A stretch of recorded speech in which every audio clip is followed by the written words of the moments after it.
an emergency. Today on Rescue 911, a shocking wake-up call. Oh my God. An accidental overdose sends a 3-year-old into a deep coma. We really were uncertain if she was going to survive. Her family prays for a miracle. I felt so guilty because it was my medicine she had took. Plus, 911.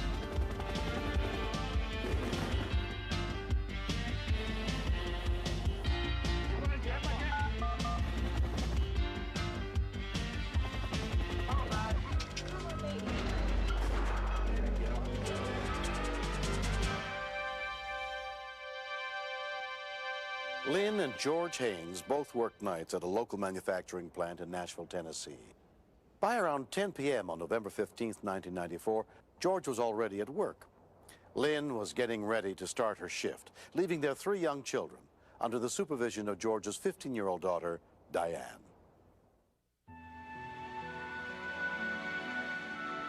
My stepdaughter, Diane, is a great child. She is responsible. She's mature. She's had seizures, so the doctors have put her on Depacote. And if you don't take it at the certain times, then it doesn't work. It's like not taking it at all.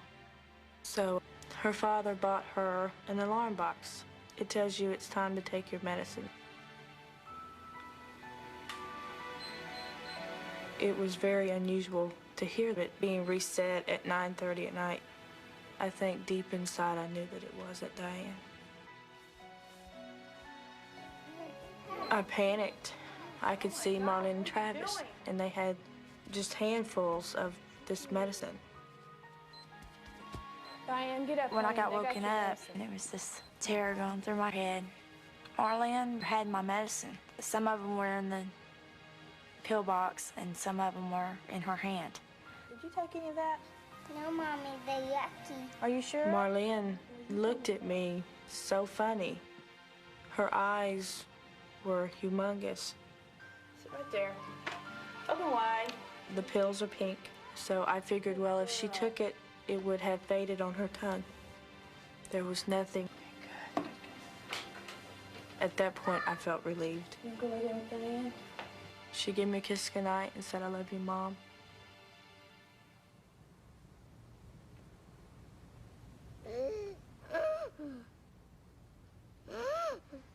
Around 4:30 a.m., 6-year-old Sean woke up. Marlene was making noises. She woke me up. It sounded like... Wake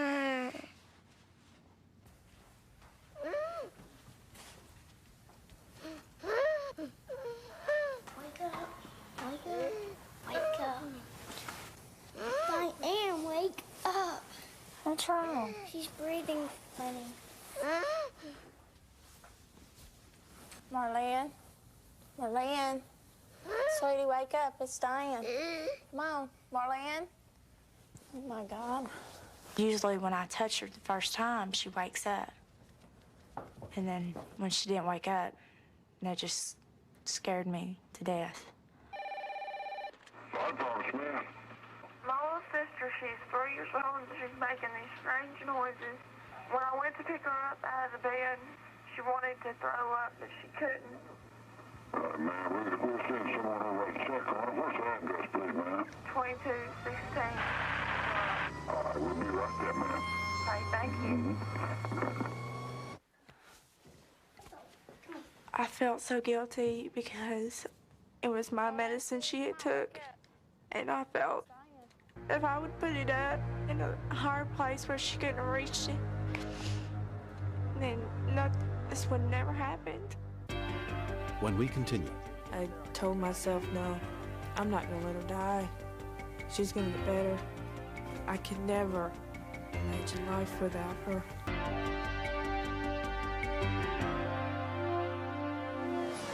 Within 6 minutes, Nashville Fire Department units began arriving, including paramedic Charlie Mock. Lynn rushed home as soon as she was notified and told them her daughter might have taken Depacote. She doesn't take this medication? No, she does. It's Diane's. We were very concerned for the child immediately because we didn't know how much of the medication she had taken, how much of it might have absorbed, or how far along the damage to her organs might have progressed. Does she have any other history of medical problems? No. All we knew really was that her central nervous system was severely depressed, and we needed to get to a hospital rapidly. Look at Mom. I love that girl to death. I just knew I just couldn't handle it, and it's just breaking me up inside. I was praying a lot. I felt like I let her down. When I even suspected her taking that medicine, I should have just taken her to the hospital and had her checked. Okay, Mom, if you'll go stand right over there, they'll be with you in just a second. At Donaldson Hospital, 3-year-old Marlene Haynes was examined by emergency physician Janice Sanford. She was essentially comatose on arrival. She also began having major seizures. She had several major body systems which were beginning to fail her. Let's give her 20 cc per kilo fluid bolus, please. We put down some medication called charcoal into a stomach tube to try to absorb any of the poison that might still be in her GI tract. We can arrange to get her transferred. She's probably the sickest child I've ever taken care of. She couldn't breathe on her own. Somebody had to do it for her. And it scared me. All I could see was her head.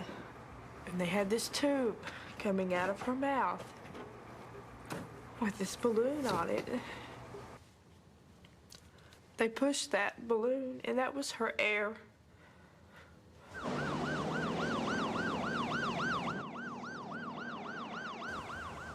Marlene was transferred to the Pediatric Intensive Care Unit of Vanderbilt Children's Hospital under the care of Dr. Jeremy Garrett.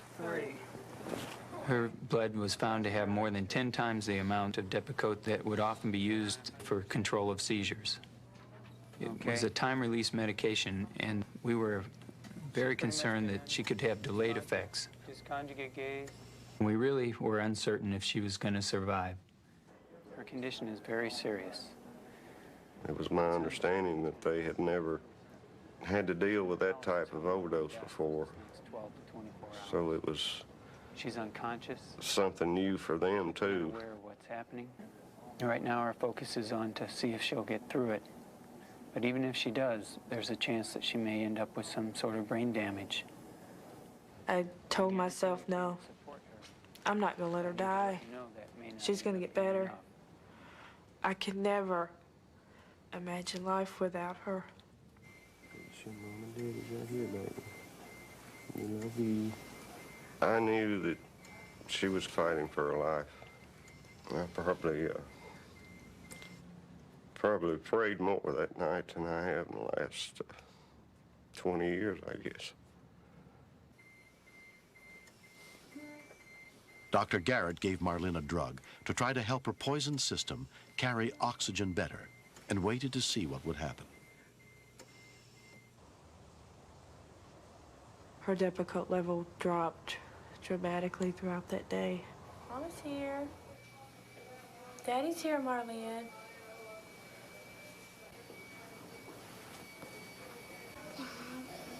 Hi, baby. There's Daddy's Peisha. When she smiled and said, "Hi, Daddy," I felt just static. You want to just run up down the street and just scream and shout. It's just a wonderful feeling to have her and to have her back the way she was. 2 months have passed since the incident. It says touch the arrow to change computer words. When Marlene came back home, I just grabbed a hold of her and just thanked God that she was okay. Thank God she's here instead of up there with him. Say, is anybody home? Hello. We almost lost our child because of something that could have been prevented. The doctors had said if it would have been 15 minutes later, she would have died. Come on. A lot of pills are brightly colored, and they can look like candy.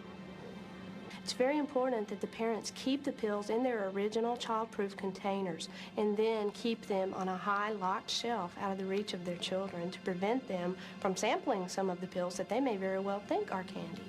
It doesn't hurt me. My mom, Daddy. When I look at Marlene now, I see a lifetime with her, and I am just so grateful to everyone. It knocks one down, Sean, every 5 minutes. One on each side every 5 minutes. I kind of felt like it was an awakening personally because it made me think about how much we take for granted. I believe that the greatest treasure we have on this earth is the children that God gives us.